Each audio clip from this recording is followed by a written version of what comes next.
No need to make this as complicated as a Christopher Nolan film. We shall just do this in normal linear style. So the Odyssey is coming out tomorrow, isn't it? Yes. Yeah. So we thought we would do a video where we rank every single one of Christopher Nolan's films, obviously before the Odyssey, and then when we watch that, we can see where that slots in. Yeah. So there were a couple films that we hadn't seen, so we made it our priority over the last few days to make sure we've caught up, and now we have watched every single one of Nolan's films apart from the Odyssey.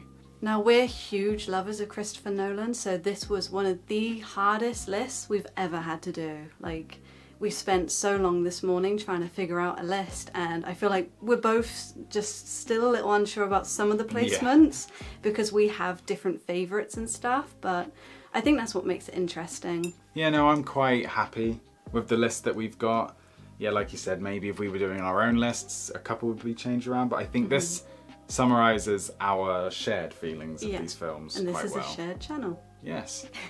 It's always hard picking a least favourite film in someone's like filmography, but obviously we had to, so we have decided to put for number 12, Following.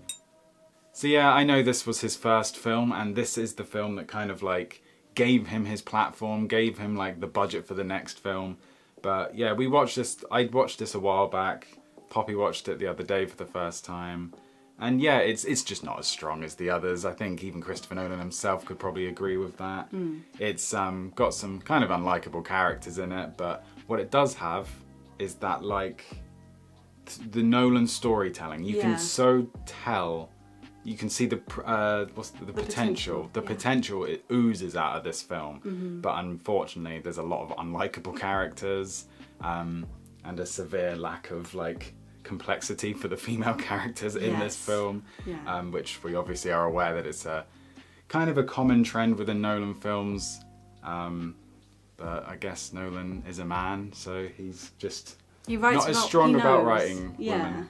But at the end of the day, that's not really ever been his strongest point, really. I think his like character work, it's more his sort of trademark non-linear storytelling and grand scale like things. But yeah, so yeah, Following I don't think can really go higher up on this list. I think all of his other films are better. It had a really good promise though, like the style and like the black and white. It was really cool. It just needed a little more something. So moving on from number 12, number 11 in our list is Insomnia. We literally watched this film last night. We had a really good time watching it. I think it was one of Nolan's got this thing where the second you put on one of his films, even if you're not really in the mood, you're in the mood the second it starts. Like, he's really good at grabbing your attention and just plunging you into a world. Our problem with it was that it didn't keep you locked in that world, I think. Yeah, no, firstly it was a shock. I assumed that he wrote this one as well, so it was very like funny to see that he just didn't. The screenplay was done by a completely different person, female writer as well, so we had a little bit more complexity within the female characters. But yeah, no, it's like the one Nolan film that didn't have that sort of non-linear structure to it, and I was very surprised by that. But yeah, you're right. It kind of like lost its way for us. Yeah. Like it starts off so good, like Al Pacino's like really good in it and everything, and it's like so mysterious. Like, I'm so curious about what's going to happen, and then all of a sudden it just turns into this like film where you've had a load of good characters, and it was all fun and interesting seeing them interact, and then all of a sudden you've just got two characters and it's just all about them, and anything else that gets put into the story just feels really jarring. So yeah, I feel like did enjoy this film, but it's nowhere near as strong as his others. Yeah. The performances from Robin Williams and Al Pacino were incredible in this film though. They were a really fun duo to have together. So next up we have The Prestige. So yes, we are aware that this may be higher up on other people's lists, but it has been a while, and I feel like this could be higher up if we watched it again. It was a very long time ago we watched this film. And all I remember from it is it took me so long to get into it, and I think it was the same for you. It's just one of those ones that I feel like it didn't hook me straight away. ironically, we've just said that Nolan films hook you from the beginning. This is like one of those ones that it got better and better as it went on. So I think it's a really good film. I think all of these films are good films, but like for me, I don't think The Prestige has that thing that hooks me as much as the others. Obviously, it might be one of your favourite films and we could watch it again and it might be way higher up on the list, but from right now, I think we have to put The Prestige there. Yeah. Just because, like... It's not as rewatchable as the other ones. Yeah.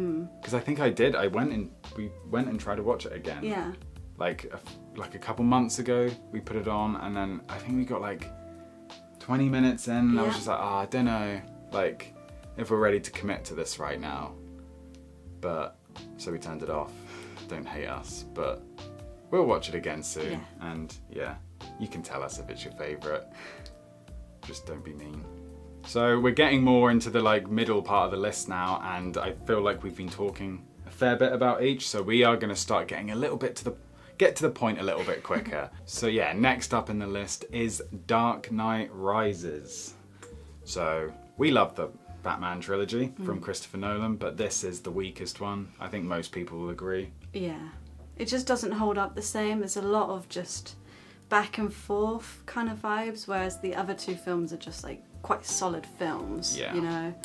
Yeah, I feel like the fight at the end as well kind of goes on a bit and isn't that interesting, but that's just us. So I think that one definitely should be the next one on the list.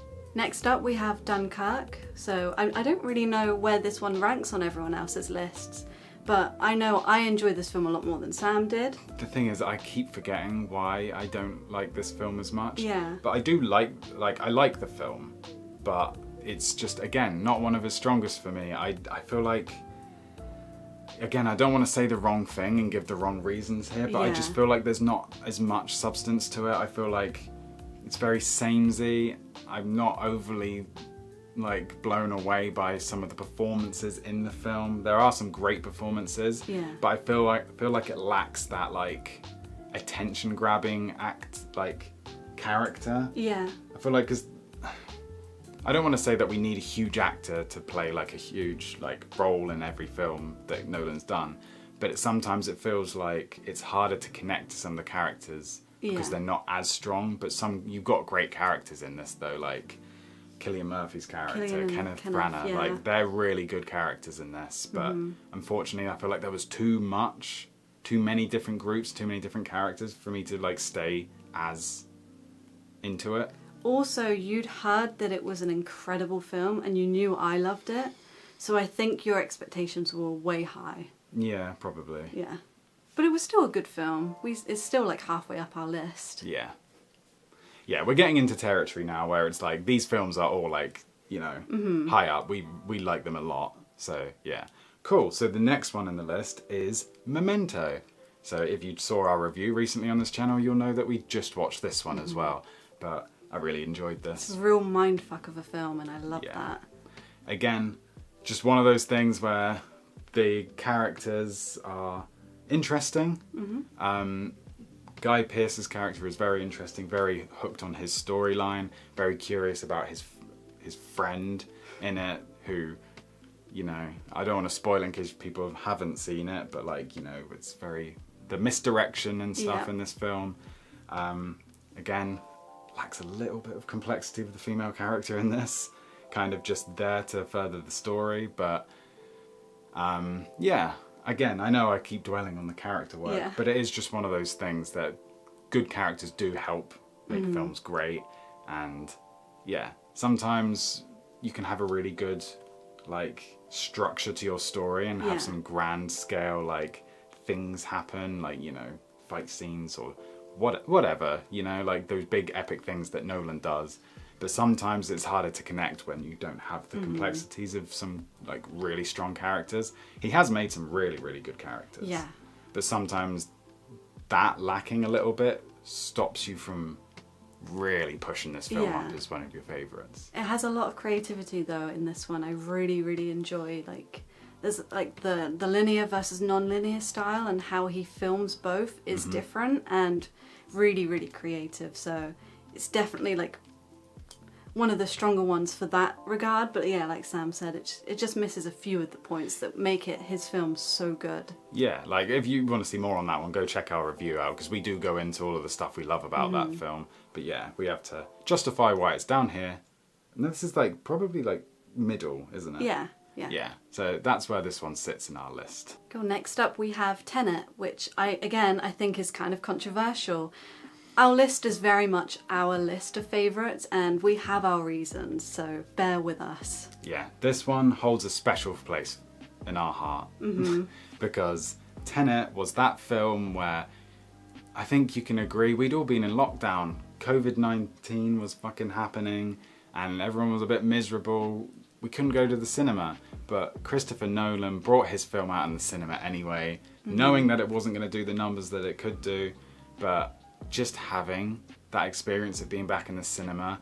You had Ludwig Göransson working with Christopher Nolan for the first time, I believe, and he's just one of our favourite composers. He's incredible. It was so much fun, and it was just great to watch on the big screen. We loved the actors in it as well. Yeah. So yeah, this one, maybe he overcomplicated the storyline a little bit. Maybe like there were some choices with some of the sound design that I really didn't like. Oh But yeah. some scenes where it's very hard to hear anything of what's happening, but because of the experience of watching this in the cinema like that, I think we have to put this a little bit higher up on the list.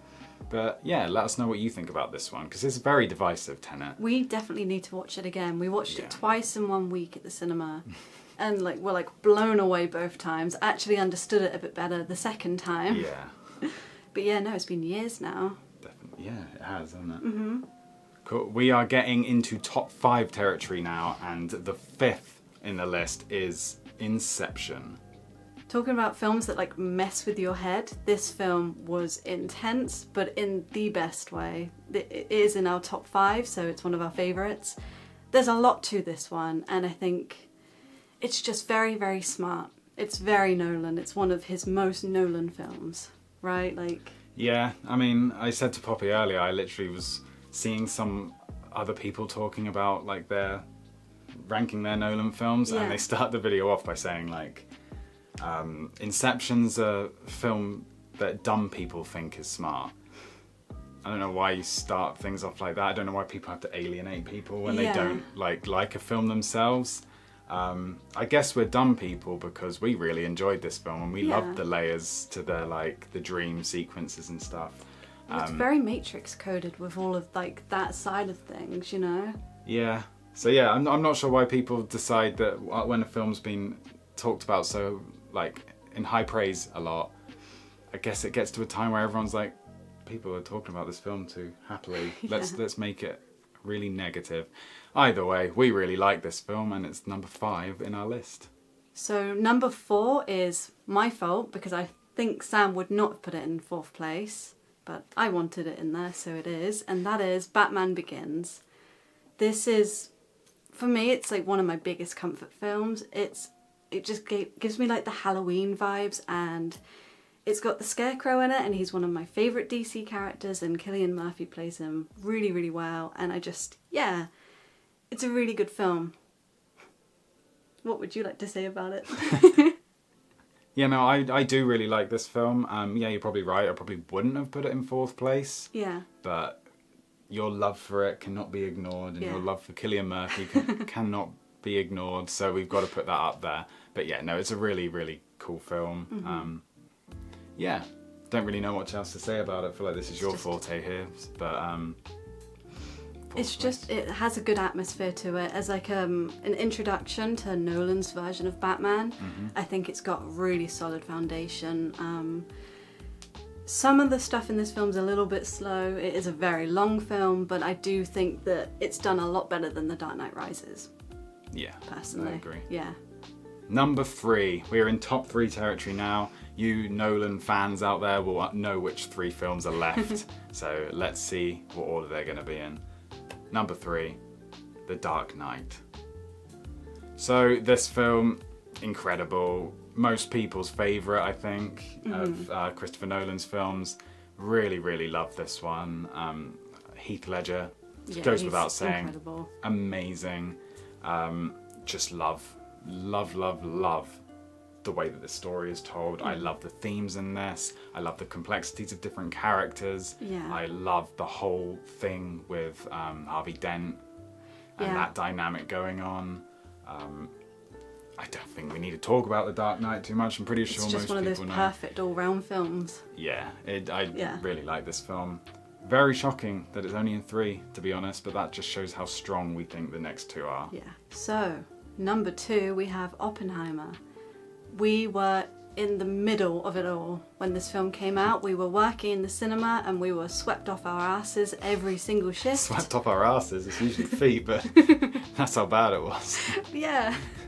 It was a really fun time to be working in that environment, and I think it definitely helped. But this film was just incredible. Mm-hmm. Like, yeah, the first watch we were like, you know, it's a lot to digest and like get used to, but on that second watch we just knew that we fucking loved this film so much. Yeah, in defense of that as well, sorry. Barbenheimer. We did that, like we watched Barbie first. We did. And then Oppenheimer. Yes. Feel like we should have done it the other way around. Definitely. Just a little bit, because you go from Barbie to Oppenheimer and it is an adjustment needs to be made mentally. So tired. But yeah, no, we watched it again in the cinema and yeah, we loved it. Like, just adored this film. Really cool to see Nolan be able to make a 3-hour-long biopic as cool as he did. Yeah. Like, that test scene, you know, the bomb test scene is fucking incredible.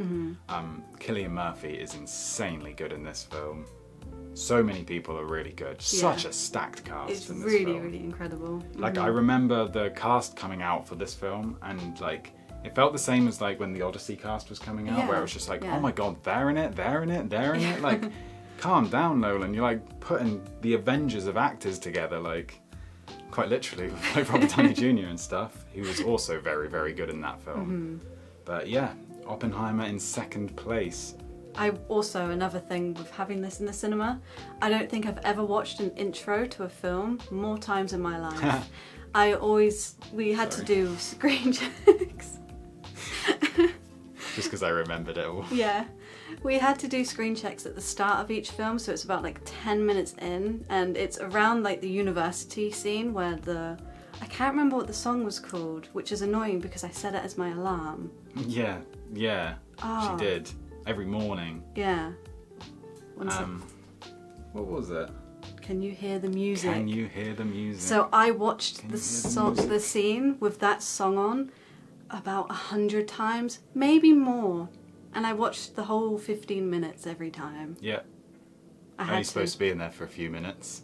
Left me standing on my own for ages, just so she could stare at Cillian Murphy every day. No, it was a good scene though. Like, it was really, very good. It's one of my favourite parts of that film. Mm-hmm. In first place, surprised it's here because Cillian Murphy isn't in this one. Interstellar. My voice is probably gone. Interstellar then. Amazing. I know this has probably got a few eye rolls from people, but I'm sorry. This film is elite. This film is so damn good. Cornfield Chase. Just cheers for that. I've got the poster for it up in the room next door. I just love this film so much. Obviously bagged on Nolan a little bit for his lack of complexity within female characters, but I think Jessica Chastain's character in this is so good. Yeah. She's got such a strong character. I really love all the characters in this film. I could just stand here and list everything I love about this film, but there's no point. I'll just say it's perfect. Now I'm going to list it anyway. Just the music, obviously Hans Zimmer. No, it goes without saying how good the score is. The score, some say, makes this film. I think it just enhances. Yeah, to some extent I agree, but I think it takes it from a really, really good film to like just one of the best. With that score, Matthew McConaughey's performance is so good, Jessica Chastain so good, Anne Hathaway so good. They're all really, really good in this film. Beautiful cinematography. Yeah. Just full of emotion. I can't I could be here all day talking about this film. We absolutely love it. I've seen it so many times now. The end scene as well is one of the best and most worthwhile. Like, you know, when you rewatch a film and sometimes you go, why did I rewatch this? Interstellar is one of those films where you never have that feeling, or at least we don't. Like, it just gets better as the film goes on, and yeah. Yeah, no, it's a gorgeous film. So yeah, that makes the top of our list for Nolan films. So, boom. There you go. That is all of the Nolan films that we have watched and ranked. Where is Odyssey going to fit in? I feel like it's going to be in the top 5 at least. I hope so. I hope it's really going to hope be near the so. top. Yeah. I'm very disappointed if it's down near the bottom. I feel like Imagine, it can't just be. go to the cinema and just like, oh, that was shit.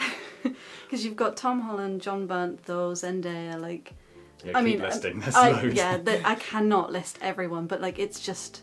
We love the cast. We love Nolan. We love the idea of this film. We love the trailer. I'm so excited.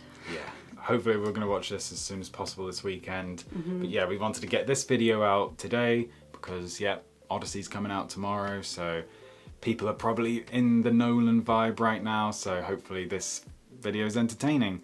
Give us your list as well. Yes. Let us know what you think about our list. Obviously, like I said, don't be too mean. This is our opinions. But yeah, do let us know what your favourites are. If you don't want to list them all, just give us your top 3 or something. Say which one you like the least. Doesn't matter. Just comment. Just have some fun. But yeah. Subscribe if you're new. We really hope you enjoyed this video, and we are planning on making a lot more rankings like this. We have already delved into some, so we've done like Harry Potter, Marvel and Star Wars, but we're going to carry on. So if you're interested, keep an eye out and look forward to the next one. Also, we are hoping to do some blind ranking videos soon because we think they're so much fun to watch when we see other people do them. And yeah, we've got an idea. We're gonna do some blind ranking videos soon too. So yeah, thank you again for watching, and we will see you in the next one.